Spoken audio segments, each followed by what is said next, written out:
Hi, everyone, and welcome back to Precisely Nowhere 2020. Oof, that was a year, right? That was like first wave COVID. Just wild to even think about 2020. Very different life. I think right now I was in New York in my apartment. COVID hadn't hit yet. There were some things going around. People were starting to get sick. And a month later, I was working permanently from home. And then that would be pretty much the rest of my working from home, which I do really enjoy working from home. Sometimes I miss going into the office because I met so many friends when I went into the office and worked in person.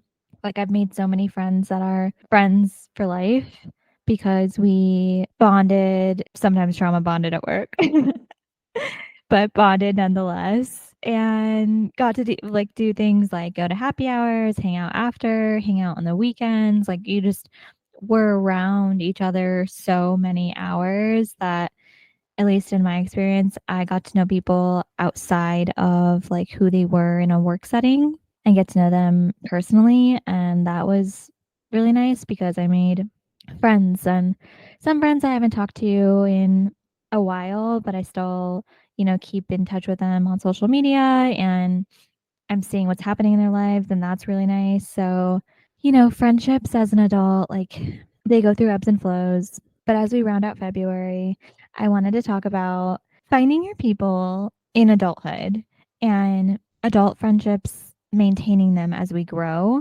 because we are all constantly going through change, whether we realize it or not. We're going through change. Some of us are on a path of trying to like better ourselves and grow. And sometimes when we're on that path, not everyone takes that journey with us. And that's like a bummer to think about, but just the realities of life sometimes, that not everyone also wants to grow or go on that journey with you. And it doesn't mean that you shouldn't go on the journey. Like, you should definitely go on the journey because it's bettering. You're trying to better yourself. I've been there, and I've been lucky enough to have friends that have gone on the journey with me. And those are my friends that are like my lifelong friends and my close friends. But I've also have had friends that I've lost along the way because I was trying to grow and they were not in a state of growing, and I was young and didn't have all of the tools to properly communicate. Definitely didn't have all of the tools to properly communicate and like give people some grace and patience sometimes. But at the end of the day, friendships are nuanced and they can be hard. They can also be easy. And there's so many different types of friendships. I was doing some research and found too many types of friendships. So wanted to simplify it with the 4 types that I found, which were acquaintances, casual friends, close friends, and lifelong friends. So most of us are probably familiar with the difference between all 4 of them. For me, acquaintances are like people I've met through like mutual friends that I probably mostly only see in settings where it's a large group and they don't know much about me. I don't know much about them, but we're acquainted with one another, familiar with each other.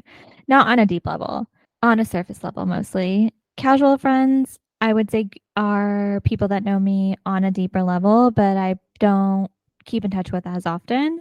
But there are people that I also like when it's their birthday, I'm hitting them up. And if I'm doing certain things, we'll like be inviting them, like the people that I like to spend time with, but I don't spend as much time with. And we both know each other. Like, no, it's not surface level in terms of our friendship. And that could also be for me, like, I've met a ton of people through kickball when I played, and that was really fun. Like, hung out with them there, hung out with them after.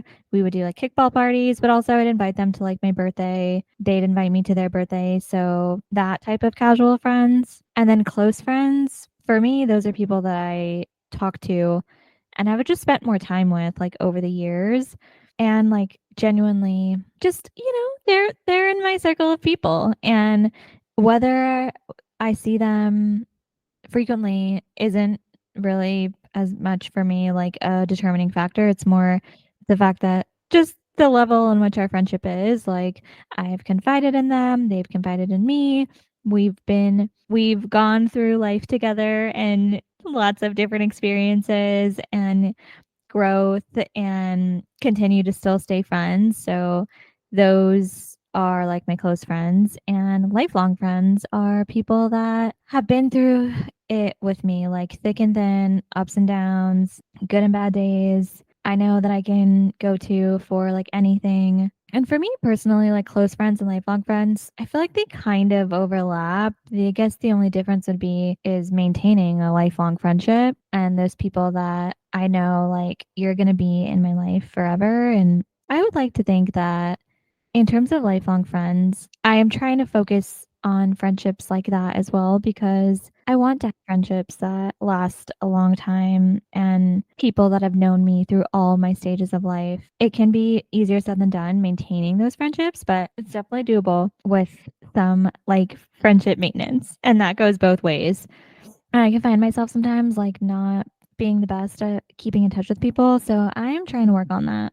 But I just think it's so interesting, adult friendships, because you think like we're adults now and we're all like stable enough to like maintain friendships and like keep our toxicity to ourselves in a sense or just not project that onto our friends. But the reality is that's just not the reality sometimes. So as we're adults, we also have a choice of who we are friends with. And it sounds harsh, but I think it's so important to talk about because sometimes we have people in our lives that have been in our lives for years because they just have been our friend for years, but they're not really adding value to our lives in the way of they're not really supporting our growth and supporting us when we're going through those hard times or trying something new. And I think it's in those moments that you really see who your real friends are and who the people are that are going to stand by you no matter what like hits you in life. And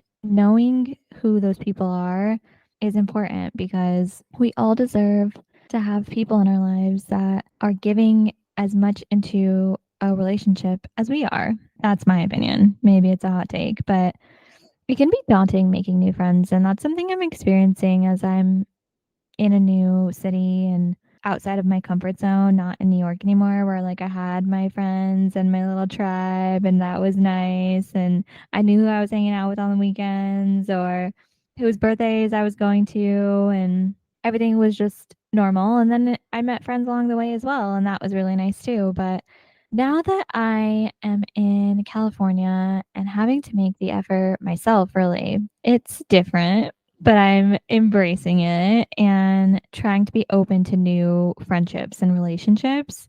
I listened to Jay Shetty's podcast, and he had an episode with Michelle Obama, and she spoke about how you have to stay open to new relationships, and it can be easy to be closed off, especially in her life because she was the first lady and her husband was the president. But how she in her reflecting, she was glad that she stayed open and made friendships, new relationships while she was first lady and afterwards as well. And it made me think about how it can be so easy to be like closed off and deprioritize making new friends. It just can be scary to let people in. Let's be real, to let people in to what our lives are and let your guard down.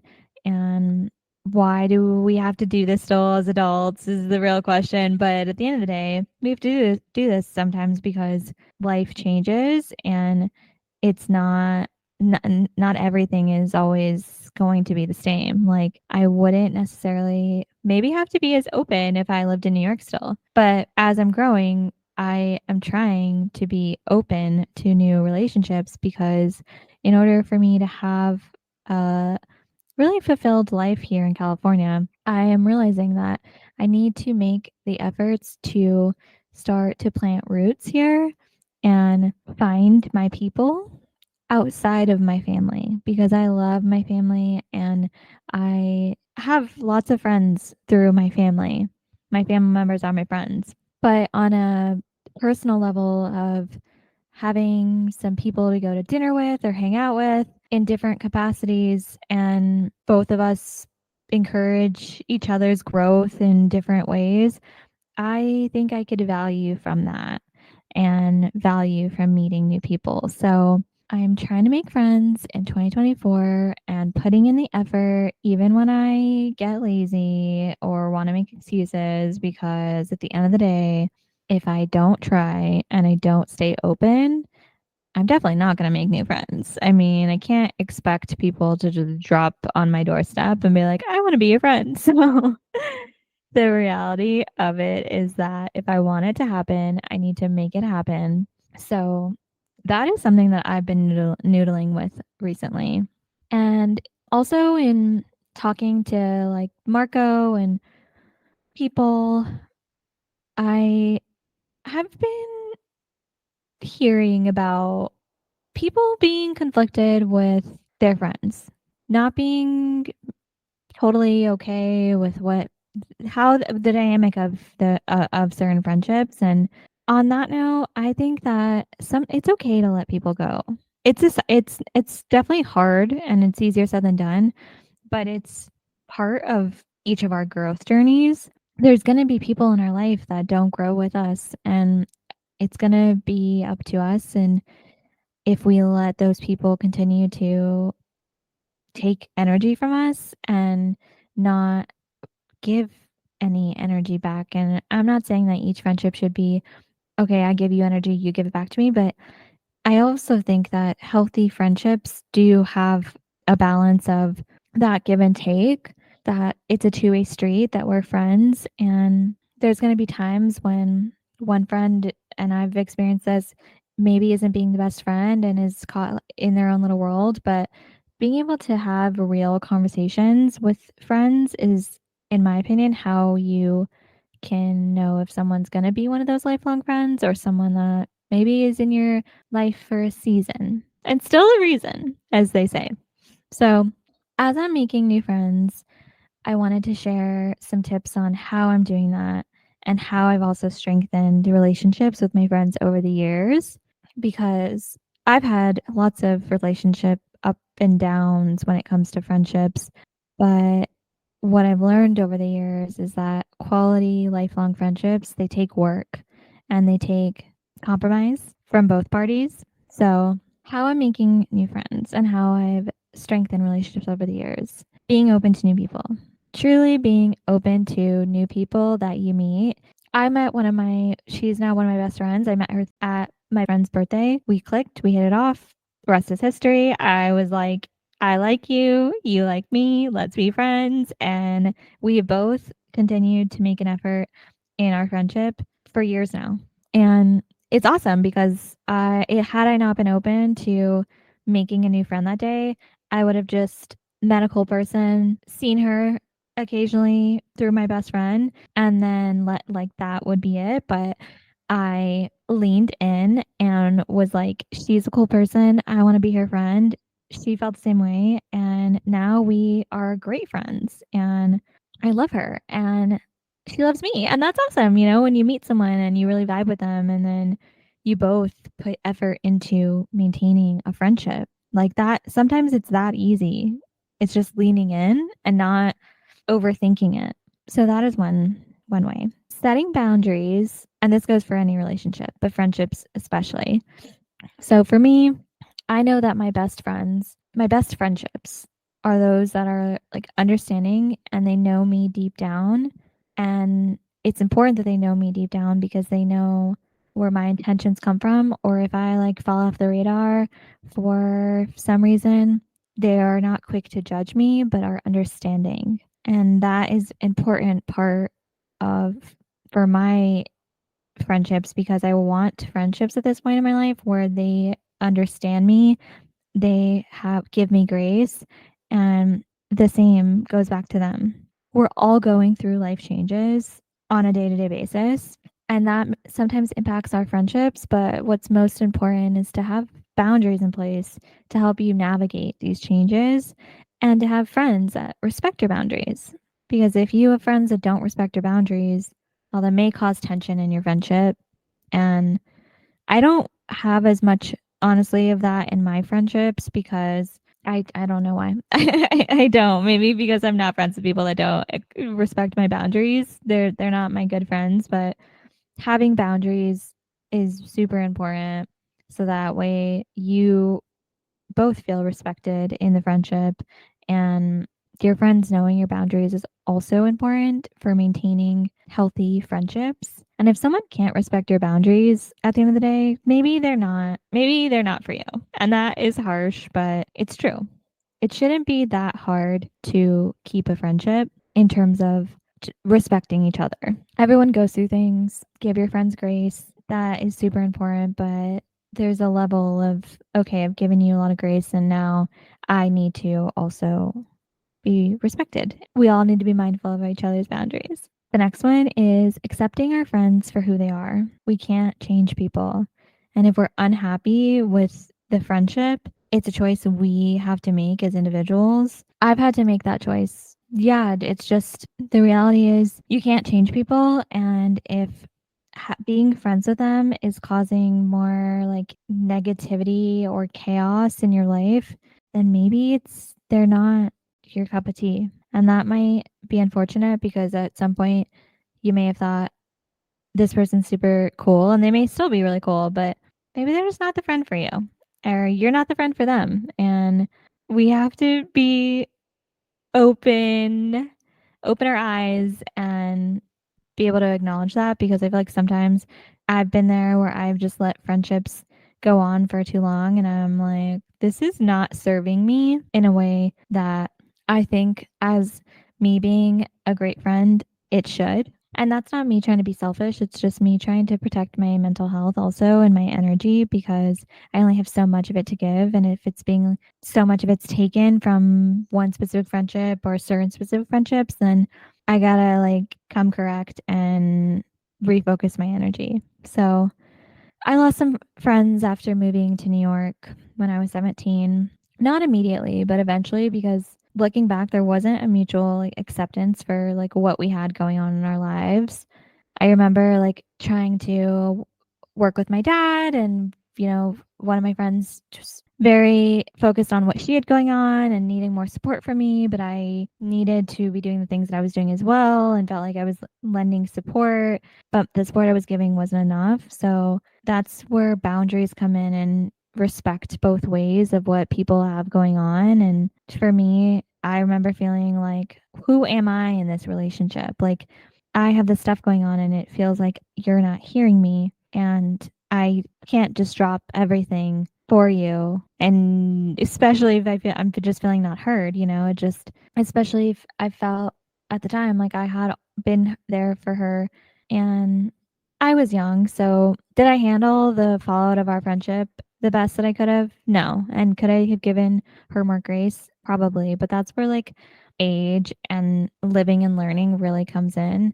I learned from that friendship and I had regret for many years of losing that friend and a few other friends, but I had to just come to terms that I was young and I was doing my best. And looking back, would I have done things differently?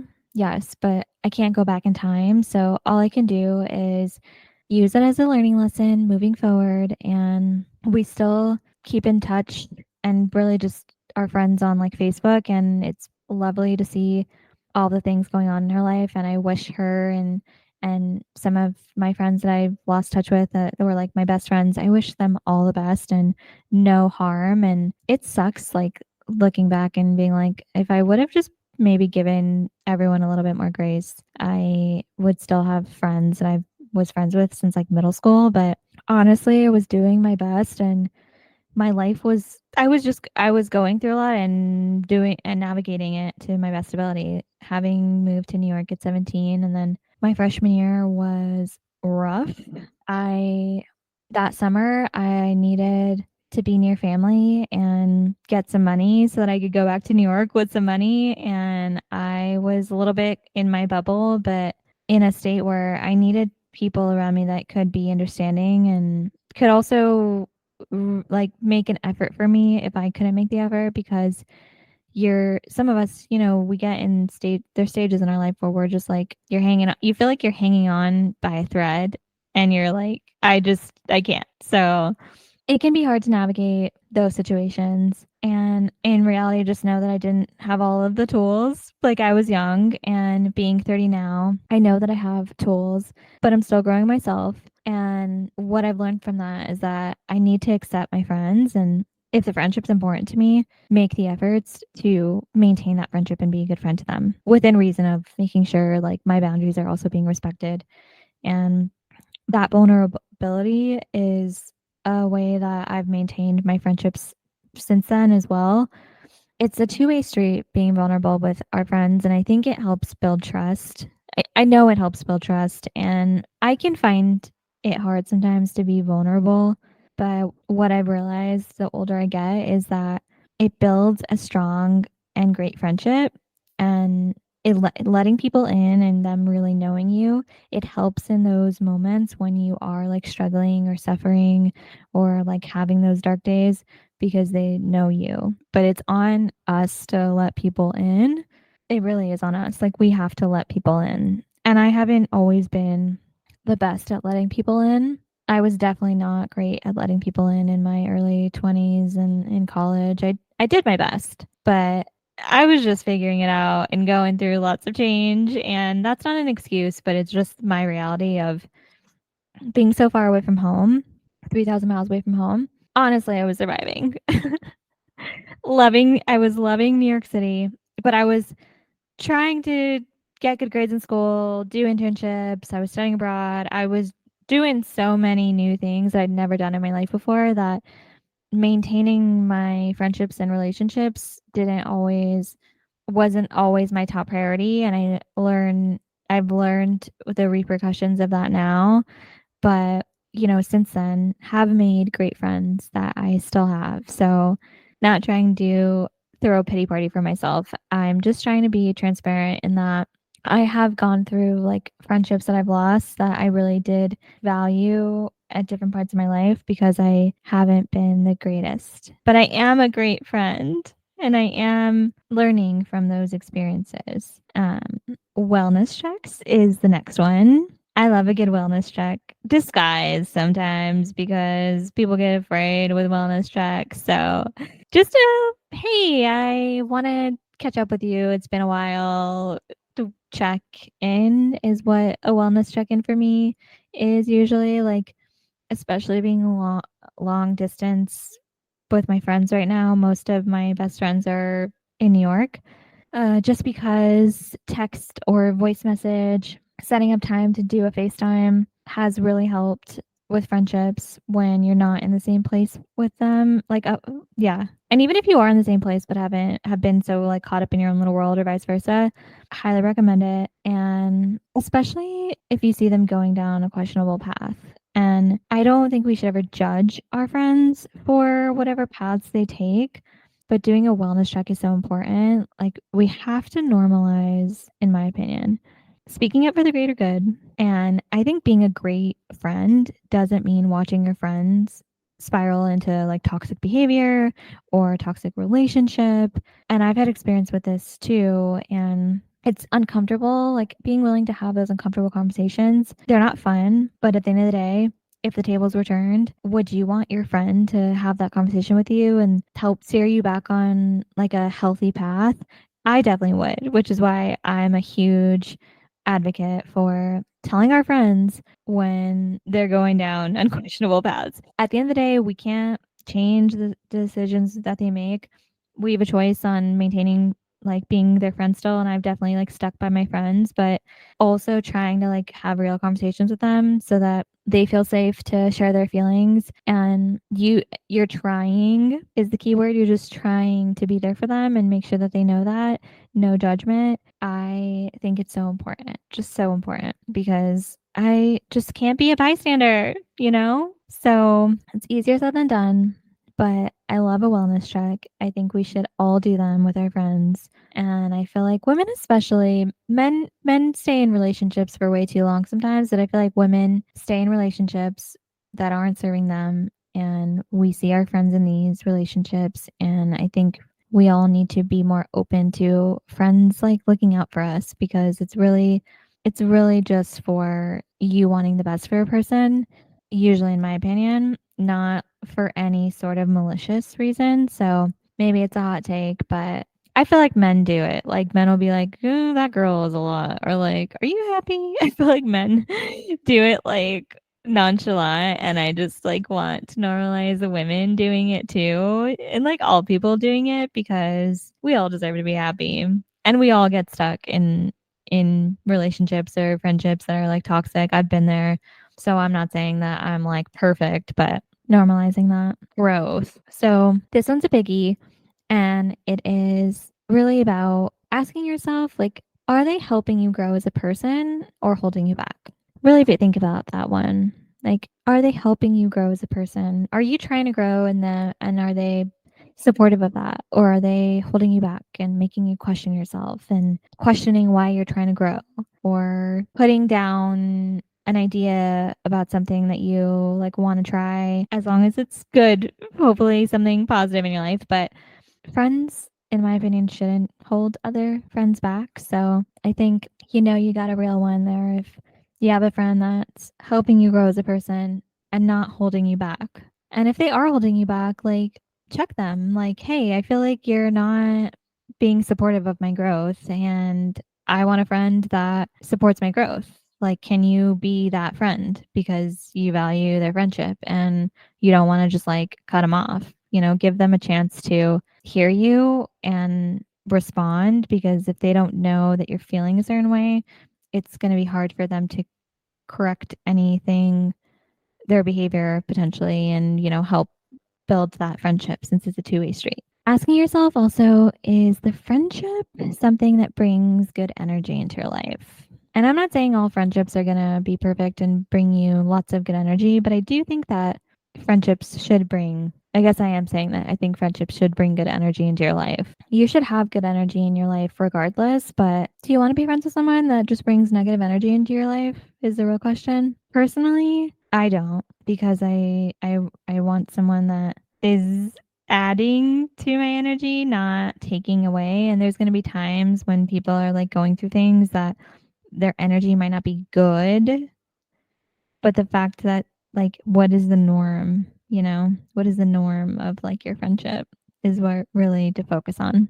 And protecting your energy.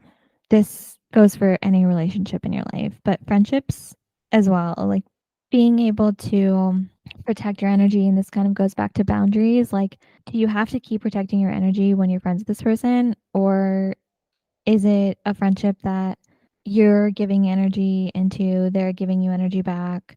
You're not having to like walk on eggshells with them or protect your energy because they're like demanding so much of you. So, and when we're giving our energy to things unconsciously, sometimes what happens is we have less energy for ourselves and less energy sometimes to even focus on our growth. So that is why it's so important to be able to know how you're giving your energy and protect it because if your friend isn't respectful of you how you want to give your energy, if you guys can't come to like a mutual understanding, then maybe you're not meant to be friends. Maybe you're acquaintances. Maybe you're casual friends. Maybe the layer of your friendship needs to be adjusted. And maybe that sounds harsh, but I just think it's important to talk about because I find so often that there's relationships in our lives that we have because we've had them for so many years, but they're like not actually adding value to our lives. And we have one life to live. So, really choosing who you want in your life, I think that's a choice we can only make for ourselves. And I don't think it's selfish to want people in your life that are bringing value to it and vice versa. So, that is my thoughts and hot take on friendship. I hope you can relate and this isn't coming across as preachy because it's not my intention. I just think it's so important to talk about and I don't talk about it that much unless there's something like going wrong in a friendship. So I also just want to talk about like the beauty of having friends in our lives that are like respectful of our boundaries, of us growing, want to do those wellness check-ins with us, want to like level up with us and finding those people, like it is totally possible in our lives. But it starts with being open to new friends and open to new people. So that is my goal for 2024 is to stay open to new friendships, and I'm super excited because I'm going to on a double date with a potential new friend in like a week. Should be fun. Met her at Marco's holiday work party, and she actually went to NYU for law school. So we didn't go to NYU at the same time. But she's like lived in New York. She now lives over here. We just like hit it off, and Marco and her fiance really vibe and they work together. So I'm like, wow, being open to like having conversations with strangers and like telling them about yourself. If I had not been open to that and just like kind of kept to myself or Marco, I wouldn't have we would not be going on a double date. So I'm super excited for 2024. And I hope everyone that's listening is vibing with this episode because I think it's interesting to talk about adult friendships. You know, that's just my two thoughts, but want to share a couple TV show recs, things I've been watching. Masters of Air on Apple TV. It's a World War II drama. Highly recommend. Austin Butler, and I'm blanking on the other guy's name, but he was from Saltburn. Super good, and I can't remember if I've already recommended it, so apologies if I have, but it is really great. Comes out on Fridays weekly, so if you're someone who likes to binge watch things, you're gonna probably need to wait a few more weeks before you can binge watch a ton of episodes, but there's already like 7 episodes out. Really great. If you're a history buff, like a period piece, or like action and drama, this is for you. And sort of on Max, HBO Max. I think it's on YouTube, TV, and Prime as well, but it's a comedy. One of my favorite shows that I've watched in the last month, probably in the last like 6 months actually.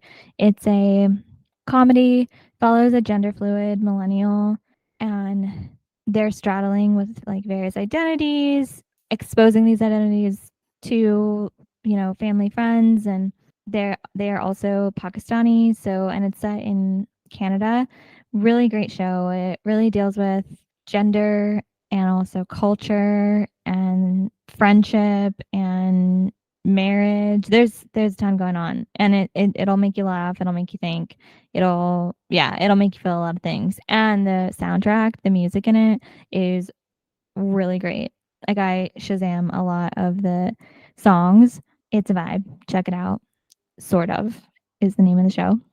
RuPaul's Drag Race All Stars Season 8 on Paramount Plus. I just finished it. It is everything. I love RuPaul's Drag Race, like all of them. But this All Star season was amazing because there was people from, all 15 seasons of the regular RuPaul's Drag Race, and it was really great. I just love RuPaul's Drag Race. It's like the best thing. Such good vibes. Fashion, sass, so much talent there too, and lots of intimate moments as well. So yeah, it's my jam. One of my favorite shows. Check out All Stars Season 8 if you've never watched it. Highly recommend going back to earlier All Star seasons as well. And that's on Paramount Plus. So just some content to keep you busy when you're not listening to this podcast. I hope you enjoyed this episode, and I hope you all have a wonderful week whenever you're listening to this. Thank you so much for listening. This is February. It's a wrap. What a huge month, 1 year of the podcast, 1 year of you awesome listeners listening. And if you're new, welcome. It's going to be a great year. We're all going to have a great year, really. I love you all.